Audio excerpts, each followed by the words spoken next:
मैं विकास आप सभी का स्वागत करता हूं मेरे चैनल क्रैकपैक जेड में। आशा करता हूं कि आप सभी सही और स्वस्थ होंगे। आइए हम आज की अपनी वीडियो को शुरू करते हैं।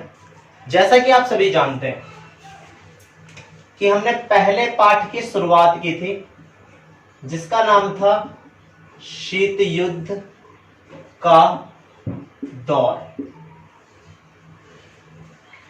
इस पाठ के 5 पार्ट अपलोड किए जा चुके हैं। पार्ट 1, 2, 3, 4, 5 5 पार्ट अपलोड किए जा चुके हैं और आज की वीडियो छठा पार्ट है। तो पार्ट 6 देखने से पहले आप 1, 2, 3, 4, 5 भी देखें, क्योंकि पार्ट 6 के अंदर चैप्टर का एंड है।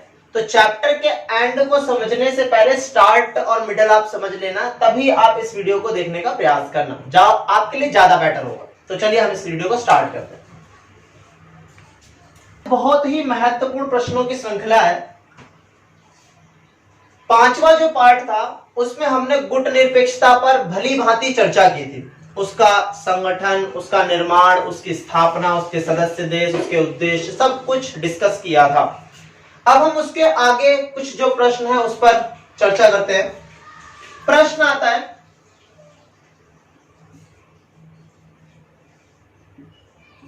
पृथक्तावाद से आप क्या समझते हैं? क्या गुट निरपेक्षता भी पृथक्तावाद का पालन करती है या नहीं? पहले प्रश्न को समझते हैं। प्रश्न कह रहा पृथक्तावाद से आप क्या समझते हो? पहला प्रश्न ये है। दूसरा प्रश्न है कि क्या गुट निरपेक्षता पृथक्तावाद का पालन करती है या नहीं? तो दो चीजें हैं इस प्रश्न के अंदर। तो सबसे पहले हम पृथक्तावाद को समझते हैं।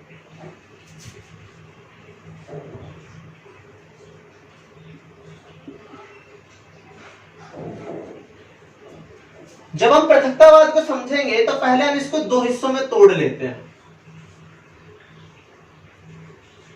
एक पृथक प्लस वाद। अगर हम इन शब्दों को समझ जाएंगे तो अपने आप ही हमारी डेफिनेशन भी हो जाएगी। क्या है? पृथक का मतलब क्या होता है? अलग। ठीक है। वाद का मतलब क्या होता है? विचार। तो क्या बना? अलग विचार। और अब इसकी अगर आप डेफिनेशन में समझोगे तो अलग किस चीज से होना है? अलग होना है अंतरराष्ट्रीय संबंधों से, विवादों से। अर्थात विश्व में अगर कोई भी देश अंतरराष्ट्रीय संबंधों या विवादों से अपने आप को, स्वयं को अलग रखने का विचार रखता हो तो ऐसे देशों को हम पृथक्तावादी देश कहते हैं। अर्थात कहने का मतलब कि अगर कोई राष्ट्र ये कहने लग जाए कि भाई हम तो सिर्फ अपने देश की आंतरिक व्यवस्था को देखेंगे, विश्व के दूसरे देश में क्या चल रहा है इससे हमें कोई भी मतलब नहीं। तो अगर कोई भी देश इस प्रकार से विचार रखता है तो उस देश को क्या कहते हैं? पृथक्तावादी देश। इसके बाद क्या विश्व में कोई ऐसा देश है जो पृथक्तावाद का पालन करता हो? तो हां, एक बहुत ही महत्वपूर्ण देश जो पृथक्तावाद का पालन करता है वो है अमेरिका। पृथक्तावाद का पालन कौन करता है? अमेरिका। अमेरिका क्या है? अमेरिका 1776 में एक देश बना। 1787 में आजाद हुआ अर्थात स्वतंत्र हुआ और 1787 से लेकर फर्स्ट वर्ल्ड वॉर तक, मतलब एक बहुत लंबा टाइम पीरियड, अमेरिका ने अपने आप को विश्व के समस्त मसलों से अलग रखा। मतलब 1787 से लेके फर्स्ट वर्ल्ड वॉर के टाइम तक अमेरिका ने पूरे विश्व से अपने आप को अलग रखा, पूरे विश्व के अंतरराष्ट्रीय मामलों से अलग रखा। तो इसीलिए अमेरिका को पृथकतावादी राष्ट्र कहा जाता है। साथ ही साथ प्रश्न यह भी था कि क्या गुटनिरपेक्षता भी पृथकतावाद का पालन करती है? तो आप कहोगे नहीं, गुटनिरपेक्षता पृथकतावाद का पालन नहीं करती, क्योंकि गुटनिरपेक्षता में शामिल देश आपस में सहयोग, आपस में मध्यस्थता करते हैं, अर्थात एक दूसरे के साथ विवादों में तालमेल और उसको सुलझाव करने का प्रयास करते हैं। और जब भी कभी गुटनिरपेक्षता के देशों में प्रमुख भारत को अंतरराष्ट्रीय स्तर पर कुछ बोलने का मौका मिलता है, तो भारत वहां पर भी जाकर अपना पक्ष या विपक्ष रखता है। तो ऐसी स्थिति में हम देख सकते हैं कि गुटनिरपेक्षता के देश विश्व के दूसरे देशों से संबंध भी निभा रहे हैं, व्यापार भी कर रहे हैं, अंतरराष्ट्रीय संगठनों में जाकर अपना पक्ष और विपक्ष भी रख रहे हैं। तो इसलिए हम कहते हैं कि गुटनिरपेक्षता पृथकतावाद का पालन नहीं करती, जबकि अमेरिका एक ऐसा देश रहा है अपने इतिहास में जिसने बहुत लंबे समय तक अपने आप को अंतरराष्ट्रीय मामलों से पूर्ण रूप से अलग रखा। इसीलिए अमेरिका को पृथकतावादी राष्ट्र के रूप में पहचाना जाता है। अब हमने समझ लिया पृथकतावाद और यह भी समझ लिया कि गुटनिरपेक्षता पृथकतावाद का पालन करती है या नहीं, तो उत्तर आया नहीं। अब इसी के साथ हम एक दूसरा प्रश्न पढ़ते हैं। पृथकतावाद के बाद एक दूसरा प्रश्न आता है, तटस्थतावाद क्या है?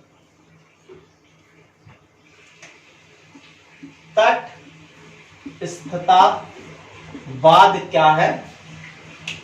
प्रश्न सेम ही है, बस शब्दों का भी अंतर है। और क्या गुटनिरपेक्षता तटस्थतावाद का पालन करती है या नहीं? तटस्थतावाद। तो जैसे हमने पृथकतावाद को समझा है, वैसे हम तटस्थतावाद को भी समझ लेते हैं। नोटबुक और पेंसिल लेकर ही बैठा करें वीडियो को स्टडी करते समय। तटस्थतावाद दो हिस्सों में तोड़ लिया, तटस्थ प्लस वाद। तटस्थ का मतलब होता है स्थिर और वाद का मतलब हो गया विचार, स्थिर रहने का विचार। क्या? स्थिर रहने का विचार। स्थिर भी कब? स्थिर रहना युद्ध की अवस्थाओं में, अर्थात कोई भी देश, विश्व का कोई भी देश अगर ये विचार रखे कि विश्व में अगर कहीं पर भी युद्ध हो रहा हो, गृह युद्ध हो रहा हो, तो ना तो हम उसके पक्ष में बोलेंगे और ना ही हम उसके विपक्ष में बोलेंगे। अर्थात कहने का अर्थ, अगर विश्व का कोई भी राष्ट्र अपने आप को युद्ध की स्थिति में स्थिर बनाए रखे, अर्थात ना ही किसी के पक्ष में बोले और ना ही किसी के विपक्ष में बोले, ना ही कुछ लेना है और ना ही कुछ देना है, तो ऐसे देशों के विचारों को हम तटस्थतावादी विचार कहते हैं। इसका एग्जाम्पल क्या हो सकता है? इसका एग्जाम्पल वर्ल्ड में एकमात्र एक देश है सिर्फ, वो है स्विट्जरलैंड। ये वर्ल्ड का एकमात्र देश है जिसने ना तो कभी युद्ध किया है और ना ही कभी किसी युद्ध के अंदर अपनी कोई भूमिका निभाई है, ना ही पक्ष में और ना ही विपक्ष में। तो स्विट्जरलैंड एक ऐसा देश है जो कैसा है? तटस्थतावादी, क्योंकि ना तो इसने युद्ध में भूमिका निभाई, ना तो इसने पक्ष में बोला और ना ही इसने विपक्ष में बोला। प्रश्न आगे क्या बढ़ता है कि क्या गुटनिरपेक्षता भी तटस्थतावाद का पालन करती है? तो आप कहोगे कि नहीं, गुटनिरपेक्षता तटस्थतावाद का पालन नहीं करती, क्योंकि गुटनिरपेक्षता में शामिल भारत ये प्रमुख देश है, संस्थापक देश भी है। गुटनिरपेक्षता में शामिल भारत जब भी कभी विश्व में कहीं पर भी युद्ध हो रहा हो तो भारत उसकी घोर निंदा करता है। कभी कभी भारत मध्यस्थता करने की भी कोशिश करता है। जैसे क्यूबा मिसाइल संकट की जब अवस्था थी, वैश्विक परिदृश्य में बहुत बड़ा संकट था, तब भारत ने अमेरिका और सोवियत संघ के प्रमुखों के मध्य मध्यस्थता करने का प्रयास किया। साथ ही साथ 1950 से लेके 53 जो कोरियाई युद्ध चला, कोरियाई युद्ध जो चला, उसको रोकने में भी भारत के प्रधानमंत्री जवाहरलाल नेहरू का एक बहुत बड़ा रोल था। तो इससे हम समझ सकते हैं कि भारत भी तटस्थतावाद का पालन नहीं करता, अर्थात गुटनिरपेक्षता तटस्थतावाद का पालन नहीं करता। इसके बाद हम अगले प्रश्न पर चर्चा करते हैं।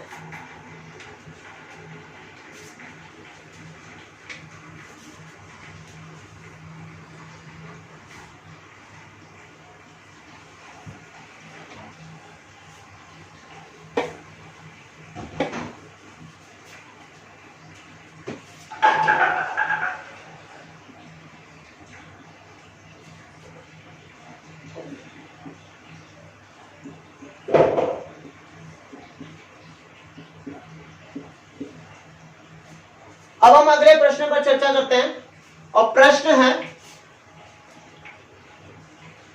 नव अंतरराष्ट्रीय आर्थिक व्यवस्था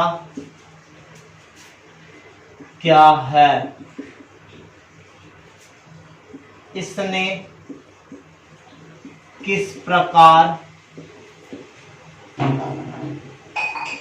अल्प विकसित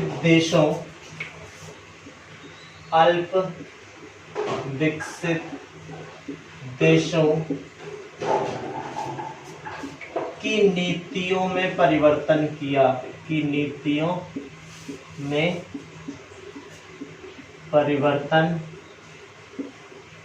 किया।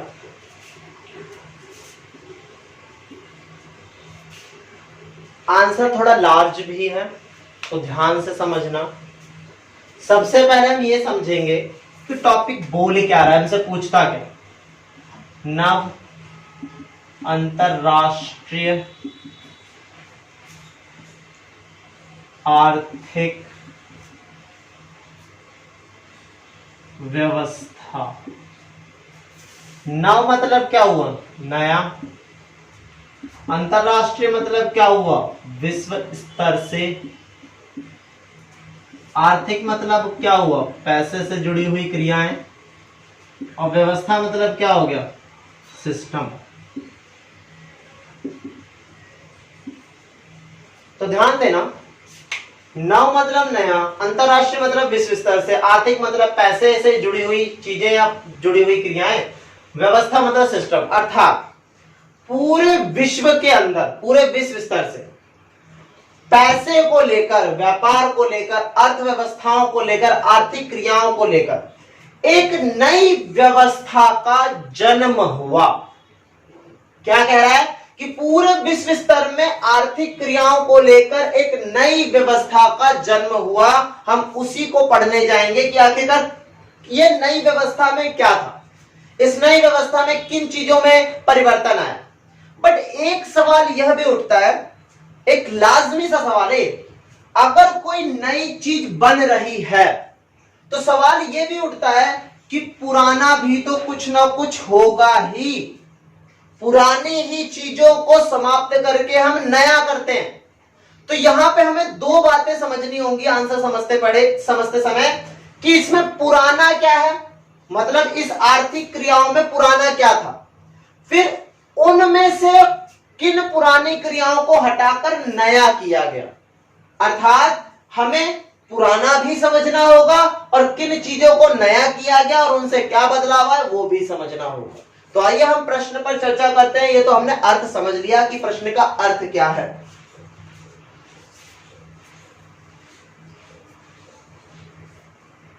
तो इस प्रश्न को लिखने के लिए आपको पॉइंट वाइज लिखना पड़ेगा, जैसा आप सभी को पता है आंसर को पॉइंट्स में ही लिखना अनिवार्य होता है। सबसे पहला पॉइंट बनाओगे अल्प विकसित देशों की परिभाषा। तो अल्प विकसित देशों की परिभाषा क्या है? ध्यान रखना, अल्प विकसित देश को एलडीसी भी कहते हैं, अर्थात लो डेवलपमेंट कंट्रीज। ठीक है, तो अल्प विकसित देश किन्हें कहा गया? तो ऐसा कहा गया कि गुट निरपेक्षता में जितने भी देश शामिल हुए, मतलब गुट निरपेक्षता में जितने भी देश शामिल थे उन सारे देशों के समूह को ही अल्प विकसित देशों का दर्जा दे दिया गया, क्योंकि गुट निरपेक्षता में जितने भी देश शामिल थे वो नव स्वतंत्र देश थे। क्या थे? नव स्वतंत्र देश थे, और नव स्वतंत्र देश होने के कारण इनके सामने बहुत सारी समस्याएं थी। इस वजह से ही इनको अल्प विकसित देशों का दर्जा दिया, अर्थात गुट निरपेक्षता में जितने भी देश थे उन सबको ही अल्प विकसित देश कह दिया गया। इसका सेकंड पॉइंट है ये, अल्प विकसित देशों की समस्याएं।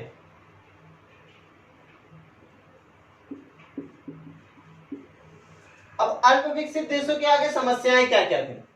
आपको पता है कोई भी देश जो नव स्वतंत्र होता है, जो भी देश नव स्वतंत्र होते हैं उन देशों के सामने बहुत सी समस्याएं होती हैं। कैसी? आर्थिक, राजनीतिक, सामाजिक, राष्ट्रीय अखंडता, बेरोजगारी,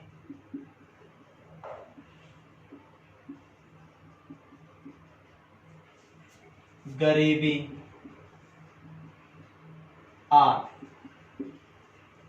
कोई भी नव स्वतंत्र देश हो, आज तक विश्व में जितने भी नव स्वतंत्र देश हुए वो सब के सब इन समस्याओं से तो जूझे, क्योंकि जिस भी देश ने उन्हें गुलाम बनाया उस देश ने उनकी सारी आर्थिक, राजनीतिक, सामाजिक, राष्ट्रीय अखंडता सब कुछ तहस नहस कर दिया।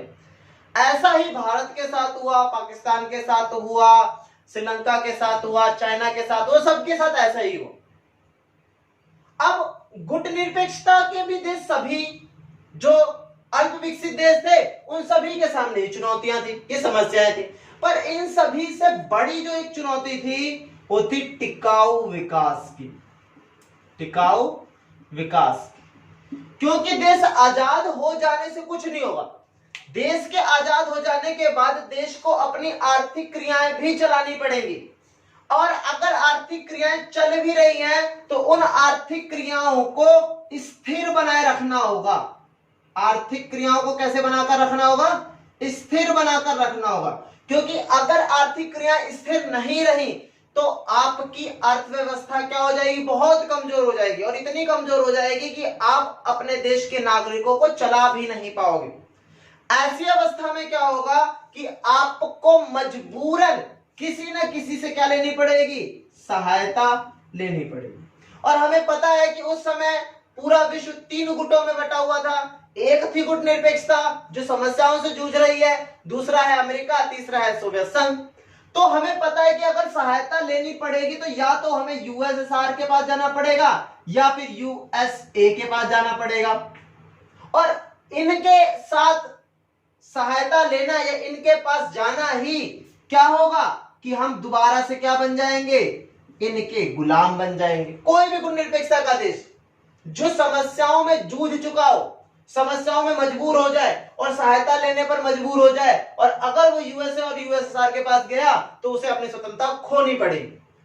तो गुटनिरपेक्षता के देश ये नहीं चाहते थे कि जो इतनी मुश्किलों से उनको आजादी मिली है वह आजादी वो पुनः खो दे।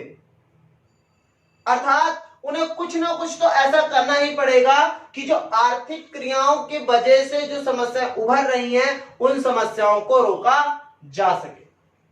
इसके बाद तीसरा पॉइंट लिखोगे आप,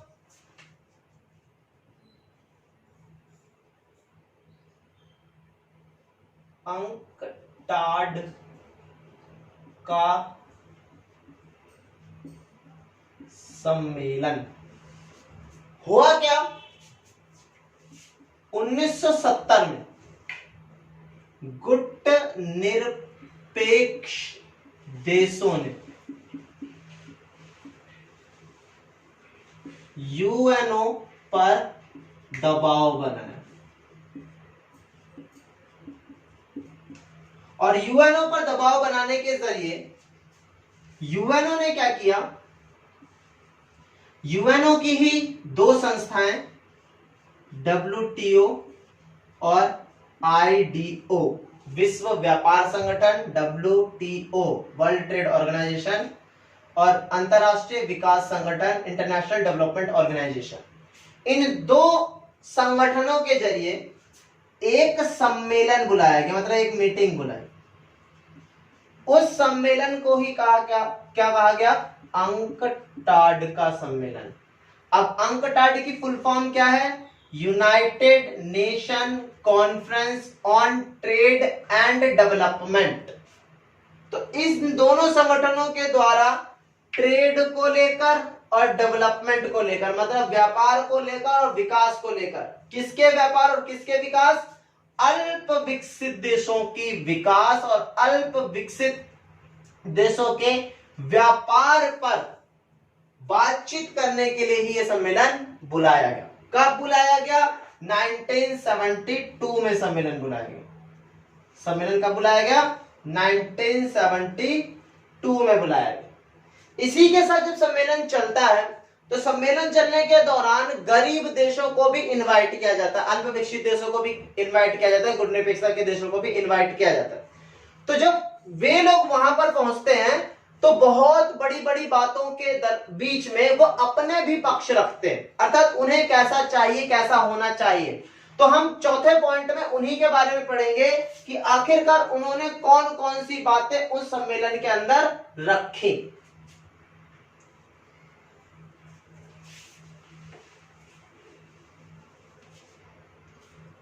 तो पॉइंट आप लिखोगे, गरीब देशों के प्रावधान, कि आखिरकार गरीब देशों ने वहां पर कौन कौन से प्रावधान दिए, कौन कौन सी बातें रखी।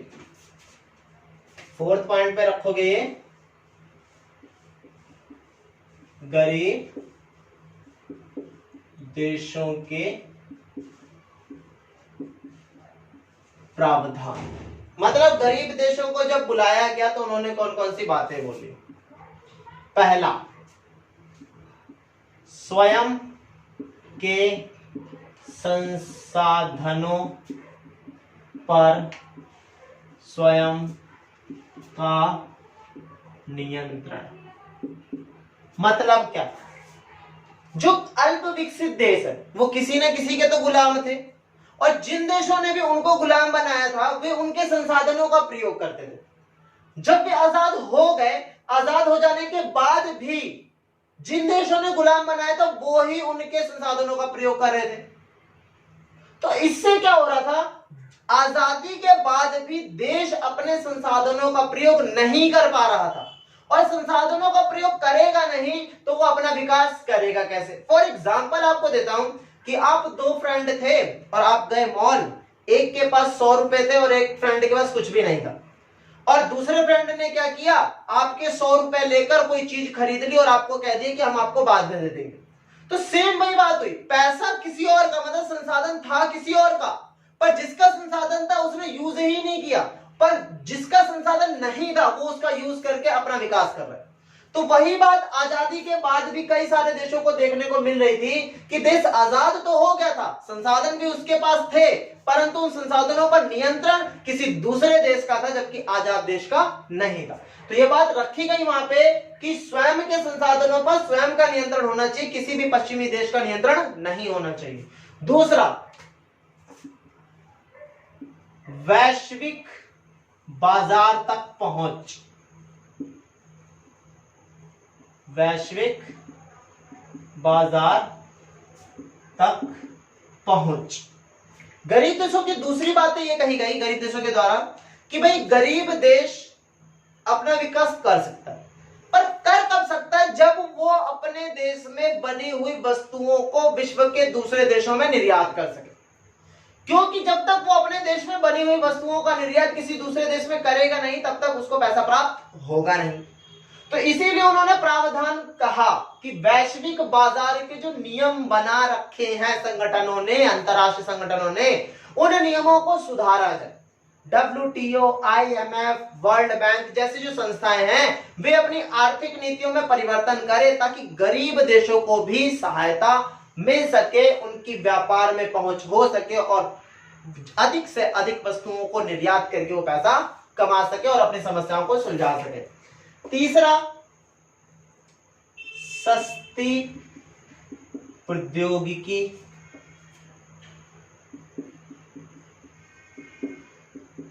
का होना। मतलब तीसरा पॉइंट कहा अल्प विकसित देशों ने कि भाई जो गरीब देश है वो चाहते तो हैं अपना विकास करना, पर जो टेक्नोलॉजी है, जिन समस्याओं को सुलझाने के लिए टेक्नोलॉजी चाहिए, वे टेक्नोलॉजी की जो कीमतें हैं वो बहुत महंगी है। मतलब अमीर देशों ने उन टेक्नोलॉजी को बहुत महंगा कर रखा है, इतना महंगा कर रखा है कि गरीब देश उसको कभी खरीद ही नहीं सकता। अब गरीब देश जब टेक्नोलॉजी खरीद ही नहीं पाएगा तो वो उसको सुधारेगा कैसे, अपनी समस्याओं को समाप्त कैसे करेगा। तो गरीब देशों ने सम्मेलन में कहा, अंकटवाड़ी के सम्मेलन में कहा कि भाई जो अमीर देशों के पास टेक्नोलॉजी है उसको सस्ता किया जाए ताकि गरीब देश उसको खरीद सके और अपने देशों की समस्याओं को सुलझा सके। चौथा पॉइंट कहा गया, आर्थिक संगठनों में भूमिका। आर्थिक संगठनों में भूमिका। आर्थिक संगठनों में भूमिका मतलब वर्ल्ड के अंदर बहुत सारी आर्थिक संगठन है, जैसे WTO, IMF, वर्ल्ड बैंक, बहुत सारे। इन सारे संगठनों के अंदर अमीर देश बैठे हुए हैं और जिन संगठनों के अंदर अमीर देश बैठा हुआ है वह संगठन सिर्फ अमीरों के हिसाब से ही तो नीतियां बनाएगा। अब अमीरों के हिसाब से ही नीतियां बनेंगी तो विकास भी किसका होगा, अमीरों का होगा, पर गरीबों का तो कुछ नहीं होता। तो गरीब देशों ने कहा कि भाई जब विश्व के अंदर आर्थिक क्रियाएं या नीतियां बनाई जाएं तो उस समय गरीब देशों को भी वहां पर बुलाया जाए, गरीब देशों को भी वहां पे सदस्यता दी जाए ताकि विश्व के अंदर जो गरीब देश है वो भी अपना पक्ष रख सकें और आर्थिक क्रियाएं गरीब देशों की स्थितियों को सुधारने के रूप में भी बनाई जा सके। तो ये 4 पॉइंट थे जो उन्होंने कहे। फिर इसके बाद 5वां पॉइंट, ये अलग से पॉइंट है। 5वां पॉइंट क्या था, हेड पॉइंट है ये,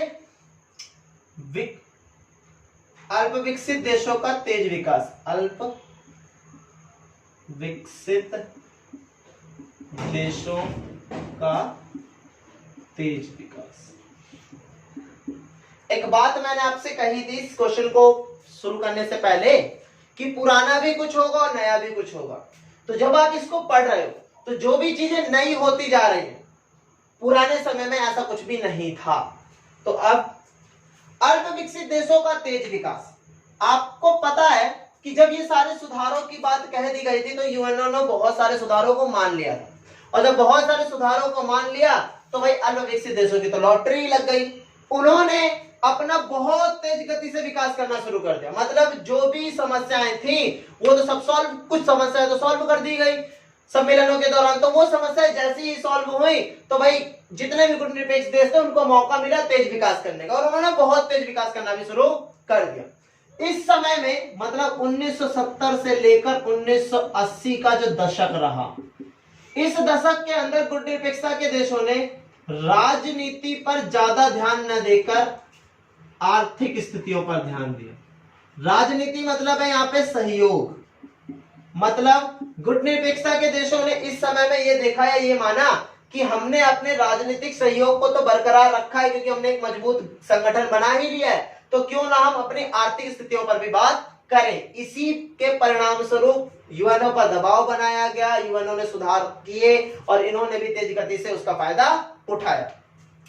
थोड़ा सा समय बीतने के बाद विकसित देशों का तेज विरोध, विकसित देशों का तेज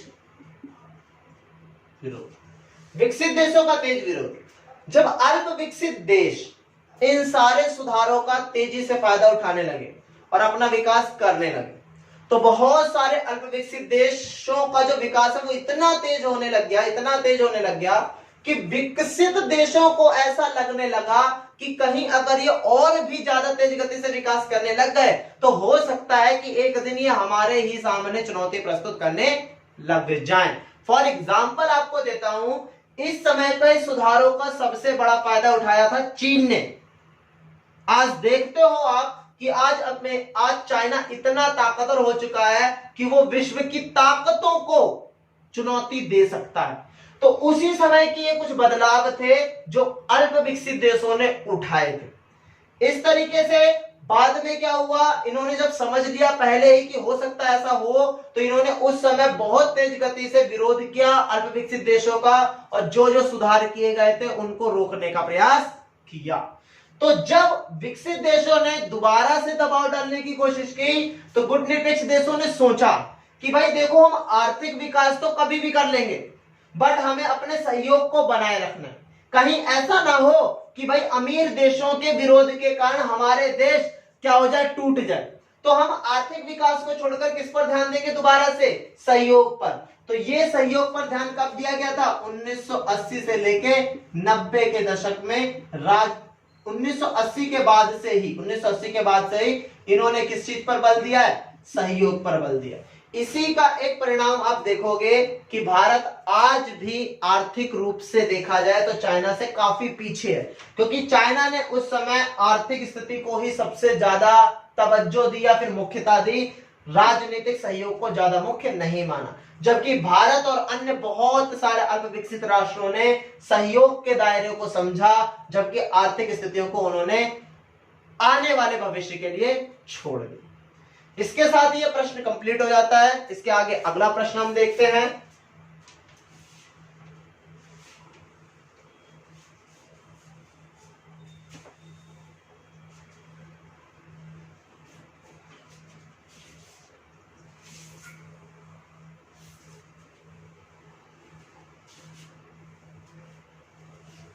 अगला प्रश्न आप लिख लेंगे।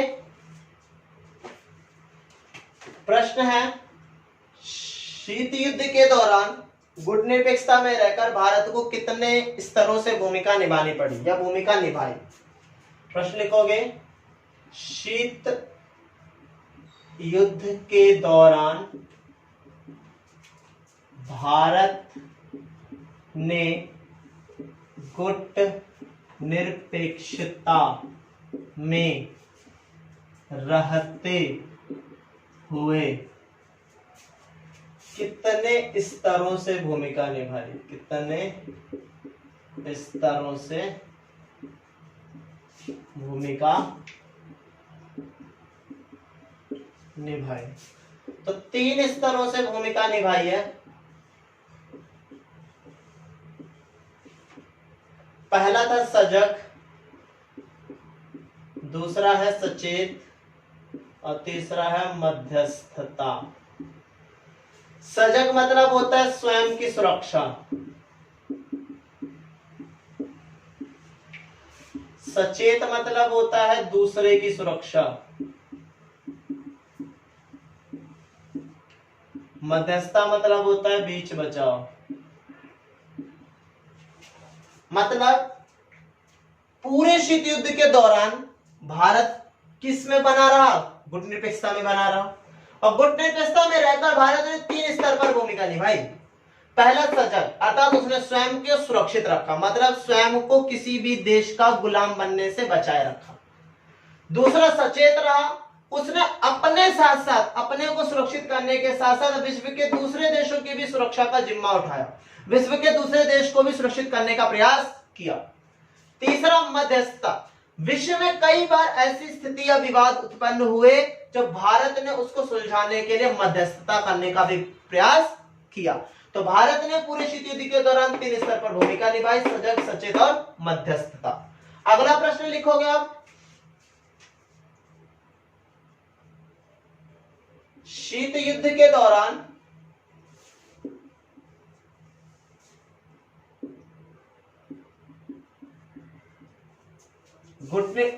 शीत युद्ध के दौरान भारत ने गुटनिरपेक्षता में रहकर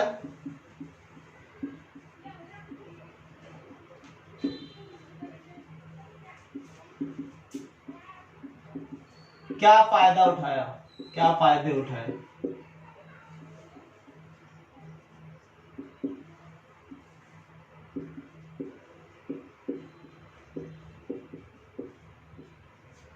मतलब क्या क्या फायदे उठाए उसने, भारत ने गुटनिरपेक्षता में रहकर? पहला,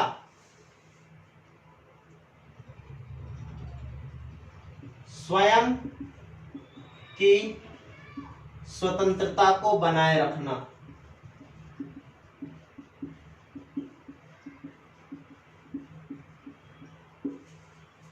दूसरा पॉइंट, दोनों गुटों से फायदे।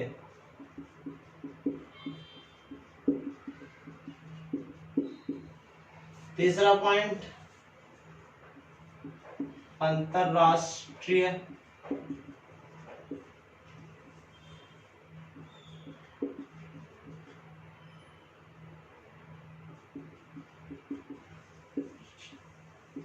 फैसले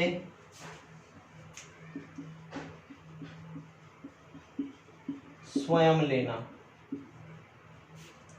मतलब गुटनिरपेक्षता में रहकर भारत को तो सबसे पहले यही फायदा हुआ कि भारत अपनी स्वतंत्रता को बरकरार रख सका। अगर भारत यूएसए में चला जाता, यूएसएसआर में चला जाता तो दोबारा से गुलाम बन जाता। उसी से बचने के लिए भारत ने गुटनिरपेक्षता का रास्ता अपनाया था और वो क्या बना रहा, स्वतंत्र बना रहा।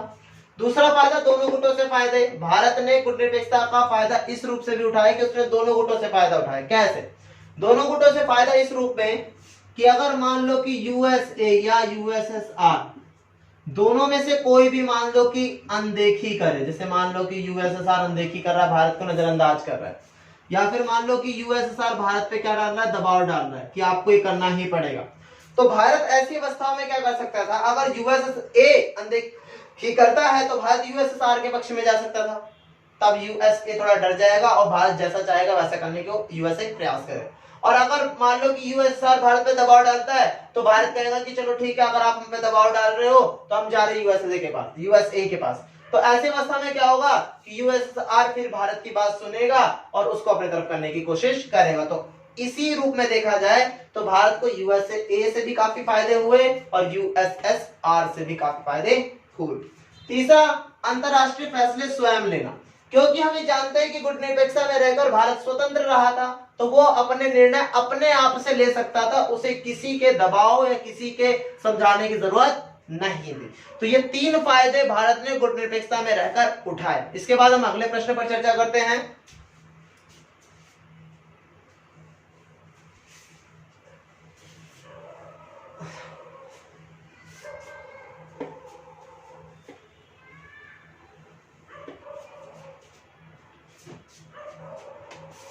प्रश्न है,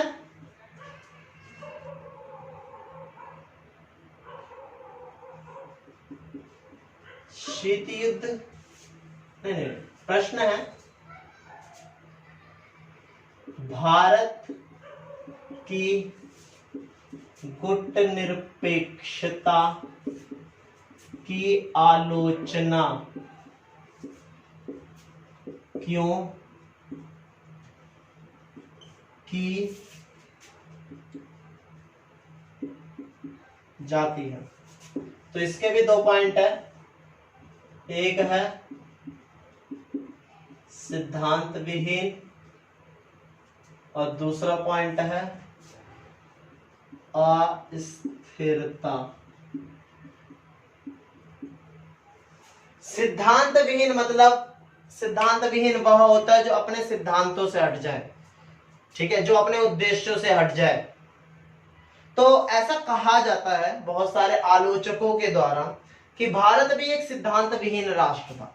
ऐसा कहा गया कि जब गुटनिरपेक्षता बन रही थी तो बहुत सारे देश ये कहते थे, और बहुत सारे देशों में भारत गुटनिरपेक्षता में ये कहता था कि जब भी कभी गुटनिरपेक्षता को अंतरराष्ट्रीय स्तर पर बोलने का मौका मिलेगा तो भारत गुटनिरपेक्षता के लिए फायदेमंद सिद्ध होगा और भारत वहां जाकर गुटनिरपेक्षता के लिए कुछ ना कुछ बोलेगा ताकि गुटनिरपेक्षता को फायदा हो, मतलब गुटनिरपेक्षता में कोई सुधार हो जब भी मौका मिलेगा। पर ऐसा आलोचक कहते हैं कि जब भी भारत को गुटनिरपेक्षता की तरफ से अंतरराष्ट्रीय संगठनों में, सम्मेलनों में बोलने का मौका मिला, उस समय भारत ने सिर्फ और सिर्फ अपना फायदा खोजा, अपने गुटनिरपेक्ष देशों का फायदा नहीं खोजा। तो ऐसा कहा गया कि भारत क्या है, सिद्धांत विहीन है, अपने सिद्धांतों से हट जाता है और अपना ही फायदा देखता है बस। दूसरा पॉइंट था अस्थिरता। अस्थिर कौन होता है? जो एक जगह ना हो, मतलब एक जगह जो टिक कर नहीं रहता, उसी को हम अस्थिर कहते हैं। तो ऐसा कहा जाता है आलोचकों के द्वारा कि भारत की जो गुटनिरपेक्षता है वो भी एक अस्थिर राजनीति थी। कैसे? क्योंकि आलोचक कहते हैं कि 1971 में भारत और पाकिस्तान के मध्य एक युद्ध हुआ था। उस युद्ध के दौरान पाकिस्तान को यूएसए का सपोर्ट था और भारत तो उस समय गुटनिरपेक्ष था, गरीब देशों में था, तो भारत को तो किसी का सपोर्ट था ही नहीं। और भारत अकेले जाके तो पाकिस्तान से लड़ नहीं सकता था क्योंकि उसके पीछे किसका सपोर्ट है? यूएसए का। तो भारत ने क्या किया, इस समय पे यूएसएसआर से सहयोग मांग लिया और विश्व के आलोचकों ने और गुटनिरपेक्षता के ही बहुत सारे देशों ने भारत की आलोचना करना शुरू कर दी कि आपने जाकर यूएसएसआर से समर्थन क्यों लिया। हालांकि आलोचकों का कहना सही है कि भारत ने अपनी गुटनिरपेक्षता के जो उद्देश्य थे, सिद्धांत थे, वो सब तोड़ दिए। पर भारत भी जवाब देता है कि गुटनिरपेक्षता का अर्थ यह तो है कि आप गुटों में शामिल ना हो, परंतु गुटनिरपेक्षता का अर्थ यह नहीं है कि गुटनिरपेक्षता में शामिल देशों को किसी भी दूसरे देश से स्वतंत्र विदेशी नीति अपनाई जा सकती है। मतलब कोई भी गुटनिरपेक्षता का देश गुटों में शामिल ना हो, मतलब जैसा गुट कहे वैसा मत करो। आप क्या कर सकते हो? सिर्फ उससे संबंध बना सकते हो विदेश नीति के तहत, ठीक है। तो भारत ने अपनी आलोचना का इस तरीके से जवाब दिया। इसके बाद अगला प्रश्न करते हैं। इस पाठ का ये अंतिम प्रश्न है और बहुत इंपॉर्टेंट प्रश्न है।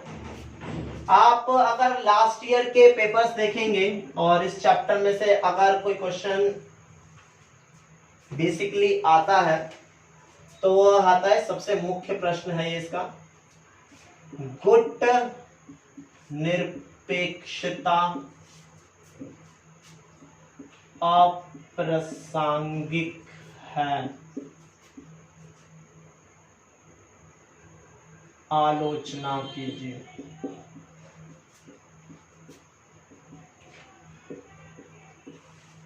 ठीक है, तो ये सबसे महत्वपूर्ण प्रश्न है इस चैप्टर का कि गुट निरपेक्षता अप्रासंगिक है। तो आप उत्तर में लिखेंगे कि हम इस कथन से सहमत नहीं हैं, हमारा यह मानना है कि गुट निरपेक्षता आज भी प्रासंगिक है। तो आप प्रूफ करोगे कि प्रासंगिक कैसे और अप्रासंगिक कैसे। तो सबसे पहले आप सबसे पहले प्रासंगिक बताओगे कि आप बताओगे कि गुट निरपेक्षता आज प्रासंगिक है, अप्रासंगिक नहीं है। पहले तो ये समझते हैं कि प्रासंगिक का अर्थ क्या होता है, अप्रासंगिक का अर्थ क्या होता है। प्रासंगिक या अप्रासंगिक का छोटा सा अर्थ है और अर्थ है वजूद में होना या वजूद में होना चाहिए। मतलब प्रासंगिक का अर्थ ही होता है वजूद, कि क्या हमें गुट निरपेक्षता आज वजूद में चाहिए, क्या आज हमें गुट निरपेक्षता के वजूद की जरूरत है या नहीं। तो प्रश्न अगर आप समझ गए हैं कि गुट निरपेक्षता अप्रासंगिक है, तो बहुत सारे लोग ये कहते हैं कि गुट निरपेक्षता वजूद में नहीं है, वजूद में नहीं होनी चाहिए। तो हम उत्तर में कहेंगे कि नहीं, हमें गुट निरपेक्षता अप्रासंगिक नहीं करनी है, हमें गुट निरपेक्षता प्रासंगिक करनी, मतलब उसके वजूद को बरकरार रखना है। तो आप उसके लिए पक्ष और विपक्ष लिखोगे, प्रासंगिक में क्या क्या लिखना वो मैं आपको बताऊंगा, और आप प्रासंगिक में क्या लिखना वो। तो देखते हैं कि क्या है ये।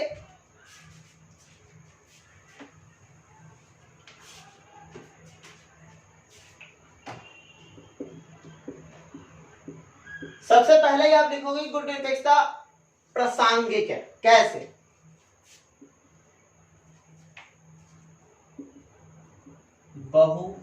बहुध्रुवता के लिए। दूसरा, गरीब देशों का नेतृत्व करने के लिए। तीसरा, वैश्विक शांति को बनाए रखने के लिए। तो अब कहोगे कि हमें गुट निरपेक्षता प्रासंगिक रखनी होगी, हमें गुट निरपेक्षता के वजूद को बरकरार रखना होगा, और वजूद होना भी चाहिए उसका। कहोगे कि बहुध्रुवता के लिए, क्योंकि जैसा कि आप सबको पता है कि आज पूरे विश्व के अंदर अमेरिका का दबदबा है, और अगर गुट निरपेक्षता नहीं होगी तो पूरे विश्व के अंदर और भी ज्यादा मजबूत तरीके से अमेरिका अपना वर्चस्व कायम कर देगा। तो पूरे विश्व में किसी एक देश का दबदबा ना होकर पूरा विश्व बहुध्रुवता हो, मतलब बहुत सारे ध्रुव हो पूरे विश्व में, कोई एक देश पूरे विश्व पर कब्जा ना करे, इस चीज को बरकरार रखने के लिए हमें गुट निरपेक्षता चाहिए। क्योंकि विश्व में अगर एक ही देश का दबदबा होगा तो विश्व में वो कुछ भी कर सकेगा, पर अगर दूसरी भी ताकतें होंगी तो एक देश अकेला पूरे विश्व में कुछ भी नहीं कर सकेगा। तो इसीलिए बहुध्रुवता को बनाए रखने के लिए हमें गुट निरपेक्षता चाहिए। दूसरा पॉइंट है गरीब देशों का विकास करने के लिए, उसका नेतृत्व करने के लिए। हमें पता है कि विश्व में जो अमीर देश है वो अमीरों का ही नेतृत्व करते हैं, जैसा कि पिछले हमारे देश के 70 सालों में जो बीता है। गरीब देशों का नेतृत्व करने के लिए एकमात्र विश्व में अकेला संगठन है गुट निरपेक्षता, और यही उनका नेतृत्व करता है, यही उनके सुधार के लिए विकास नीतियों को बनाने का प्रयास करता है। और अगर गुट निरपेक्षता को हम वजूद से हटा दे तो गरीब देशों का नेतृत्व करने वाला कोई भी संगठन नहीं होगा। तो हम ऐसा नहीं चाहेंगे, गुट निरपेक्षता को सदैव बनाए रखना पड़ेगा ताकि गरीब देशों का भी नेतृत्व करने वाला कोई ना कोई विश्व में संगठन कायम जरूर हो। तीसरा पॉइंट है वैश्विक शांति को बनाए रखने के लिए। जैसा कि हमें पता है कि गुट निरपेक्षता ने अपनी स्थापना के समय में ही सर्वप्रथम जो उद्देश्य रखा था वो रखा था वैश्विक शांति को बरकरार रखना। तो गुट निरपेक्षता के वजूद को बनाए रखना, गुट निरपेक्षता को प्रासंगिक बनाए रखना इसलिए भी बहुत ज्यादा जरूरी है ताकि वैश्विक शांति को बरकरार रखा जा सके। अब बहुत सारे आलोचक अप्रासंगिक के तर्क देते हैं। बहुत सारे आलोचक ये मानते हैं कि गुट निरपेक्षता अप्रासंगिक है, उसकी कोई जरूरत नहीं है। वो क्या कहते हैं? वो ये कहते हैं, पहला पॉइंट कहते हैं शीत युद्ध की समाप्ति।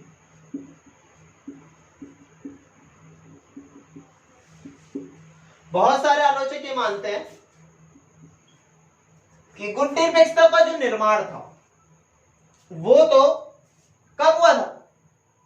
गुट निरपेक्षता का जो निर्माण था वो तो शीत युद्ध के दौरान हुआ था। अब शीत युद्ध खत्म हो चुका है तो गुट निरपेक्षता का भी अन्य संगठनों की तरह अंत हो जाना चाहिए। जब शीत युद्ध है ही नहीं तो गुट निरपेक्षता की जरूरत ही क्यों? पहला पॉइंट ये। दूसरा पॉइंट ये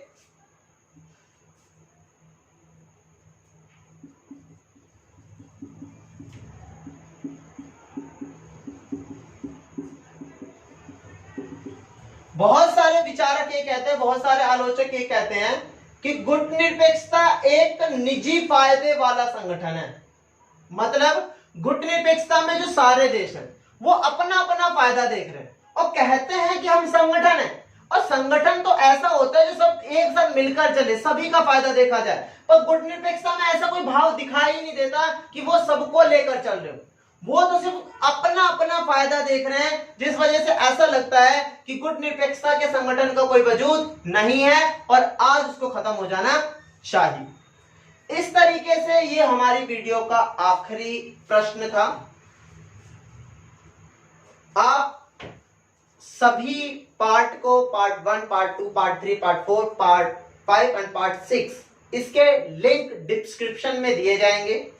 इसके बाद इस पार्ट में जितने भी इंपॉर्टेंट प्रश्न हैं, 1 number, 2 number, 3 number, 4 number, 6 number, जितने भी इंपॉर्टेंट प्रश्न बनते हैं उनकी वीडियो अगले सेशन में या फिर इसी पार्ट के अगले सीरीज में लाया जाएगा।